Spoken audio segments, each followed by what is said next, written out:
Hi there! Filming on House of the Dragon Season 3 begins this upcoming week.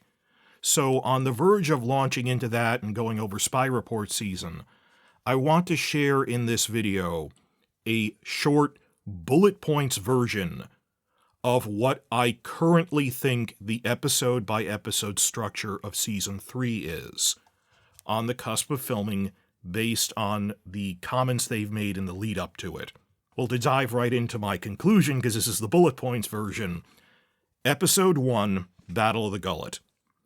Episode 2, Aftermath of the Gullet and Battle of the Honeywine introducing Daeron. Episode 3, Fall of King's Landing.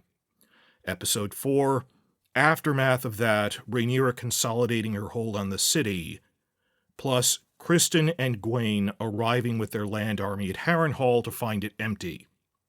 Then Episode 5 is the big battle by the lakeshore, the biggest land battle of the war, and Aemond massacring the Strongs at Harrenhal.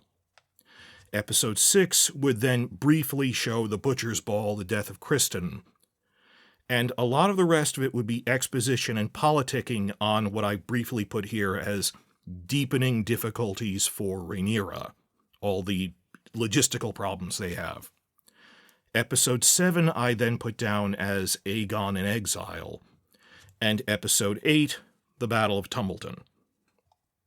How did I reach all of these conclusions? Well, I actually just recorded an hour-long podcast going over this in detail through dialectic analysis. Then I realized who would sit for this. But I'm going to post that anyway as a bonus because that's the version that I hope other YouTube channel creators watch and listen to, that I can back all of this up through reasoning. And a lot of thought went into this, and you've seen, if you follow my channel, this is the culmination of a set of videos where I was establishing all of this. So that's the bonus version for if you want an in-depth analysis, because it's that constant tension of, well, if it's short, it can't contain as much detail to back up the evidence, and if it's really long, you wouldn't watch. So the bare-bones bullet point version is this. We have 3 major pieces of evidence, points of evidence, that give us info about Season 3 on the cusp of filming. First is, Ryan Condal said that there are 4 major events from the book in it. Sounded like he was talking about big action set pieces, not something personal like Blood and Cheese. And I already have a separate video saying how I concluded that has to be Battle of the Gullet, Tumbleton, we know they're building Tumbleton sets, Fall of King's Landing, and Battle by the Lakeshore. Because due to the principle of Chekhov's gun, some people thought they might condense that, but they spent so much time setting up the Riverlands storylines with Jason Lannister and Oscar Tully and the rest in Season 2. It would be bizarre if they didn't actually follow that up with a battle scene. So I concluded these are the 4 major events. Gullet is clearly Episode 1, and some thought, well, maybe Tumbleton would be Episode 7, then they'd have an epilogue episode, like how Thrones used to do stuff on the 9s, and then have an Aftermath episode. With only 8 episodes, this season is so overstuffed they can't really do that. And it makes more sense to end on a cliffhanger in Episode 8 of, oh no, this giant betrayal in this battle turned the tide of the war. So I'm putting Tumbleton at Episode 8. That's what we know from this. Second big piece of evidence is we got a leaked photo of the cover page for the script of Episode 304, for Episode 4, and it includes a cast list of who is in the episode and who's not in the episode, and we know 3 things from this list that jump out at me. First is, as I talk about in the new characters video, this is clearly the aftermath of the Fall of King's Landing. No surprise there, we knew it was either Episode 2 or 3, but characters who only show up in King's Landing after Rhaenyra takes the city, Adrian Redford and Torrhen Manderly, are here, so this is clearly the aftermath of that. Second thing is, Oscar Tully isn't in this. That there was a time when I thought Episode 4 would be Battle by the Lakeshore, but I had to revise that, because if Battle by the Lakeshore was in Episode 4, we would see Oscar Tully on this, because this list here goes up to 50. Last year, Oscar Tully was ranked 40. That is a rank system. So it's clearly either before or after this episode. And the third thing that stands out to me, as many have noted, is Aemond isn't in this episode. But notice who would be in his storylines.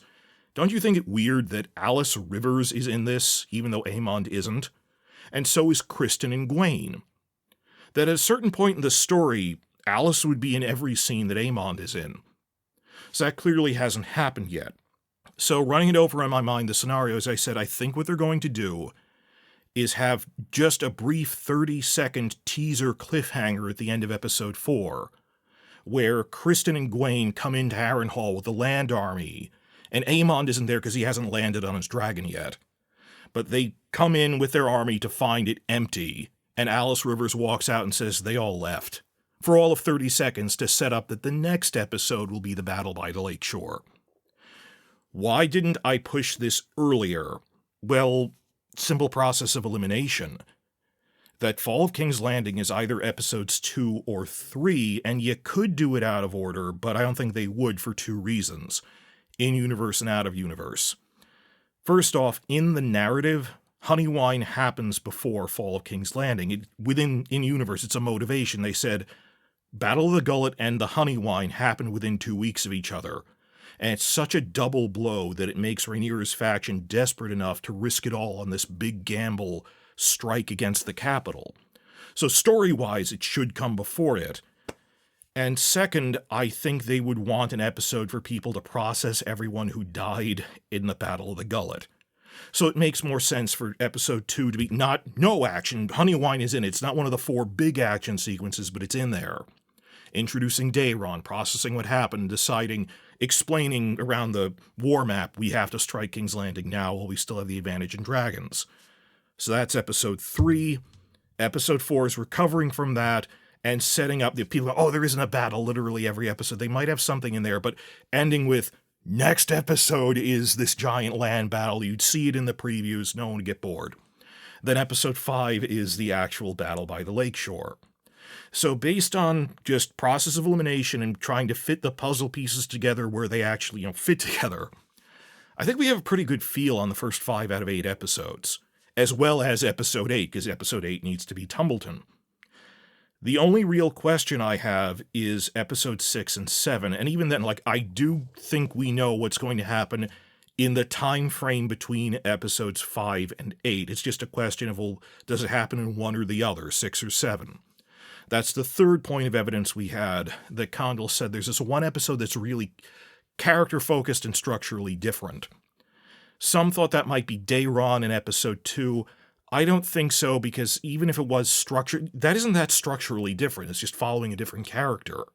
And there would be action scenes in it when he described it as mostly character-focused. So no, I already have a whole video on how I think it's actually following Aegon in exile as he bonds with his wounded dragon and they recover in strength. That might be either episode 6 or 7, so I'm slotting that in there. And because you need to show the passage of time, I'm putting it in at number 7 while the other storylines advance in time. That would leave roughly episode 6 for it would start with the Butcher's Ball, which would be relatively short. It's just showing Kristen getting wiped out. The heavy lifting needs to come in episode 6, unfortunately, because this covers deepening difficulties for Rhaenyra, that taking the capital does not end the war, that they are running low on men, they are running low on money, that they exhausted themselves, they lost over half of their land armies, destroying the Lannister army, but the Greens have other armies, and the Hightower army is bigger than the Lannister army was to begin with. They have an advantage in dragons, but they're also, the Hightowers absconded with the royal treasury. And in terms of winter is coming, winter is here actually. Of the 2 main breadbasket regions of Westeros, the Riverlands has just been burned out, and the Hightowers have consolidated their hold on the northern half of the Reach as well as the south. They have the food, they have money, they have men, not as many dragons. They captured the city, they can't really hold it very well. And they're running into problems with that, and there's going to be a controversial decision, I think, in this episode, where Rhaenyra goes, to keep the Lannisters from rebuilding their strength, we have to unleash the Red Kraken on them. That I don't have the men to push into Casterly Rock without the Ironborn. We're going to ally with them. And they go, but you know what the Ironborn are. They'll pillage and carry off women. they do it anyway. So Rhaenyra is running out of money. She has to raise taxes. She has to ally with the Ironborn, even knowing what they are. I can't guarantee that the Red Kraken will actually be cast. They did set him up in season 2, but they might just mention this in dialogue at the small council table without actually having to cast an actor. I don't know. I think they will at least mention it in dialogue after setting it up already. So, in a normal 10-episode season, all of these deepening problems that, this is reality, the real logistics of Aragorn's tax policy and everything, of like, how do you think we're going to keep fighting this war logistically, will hit Rhaenyra's faction by the second half of the season. I think it'd be really interesting council scenes between her and Corlys debating what to do if they do it right. If they're as well written as the Green Council scenes were last season, which I think they could be if they have good source of conflict to debate about. We can't unleash the Ironborn. How are we going to get money? Raise taxes. So raising taxes on the Ironborn, she's facing a popularity crisis and all these other things. In a normal 10-episode season, that would have been spread across 2 episodes, maybe 3. But given that they're not writing this one during a strike or a pandemic, if they manage to keep it really focused, really good small council scenes, they might be able to pull this off. Because only 1 episode, but it's the focus of the entire 60 minutes, going over how are we actually going to rule like this. If anything, it might actually help the pacing, because some people can't go more than 2 episodes without a major battle intermixed in there. So maybe they should keep that really short and condensed quality-wise, rather than this running subplot of, and the small folk are running out of money. And I would sit through 4 episodes of the tax crisis is turning the people against us, like this is their feast for crows moment. Others would not sit through that. So this is pretty much what I think the basic skeleton of the season is going to look like. Like, we're going to get the gullet. The question is what characters are going to cut from it.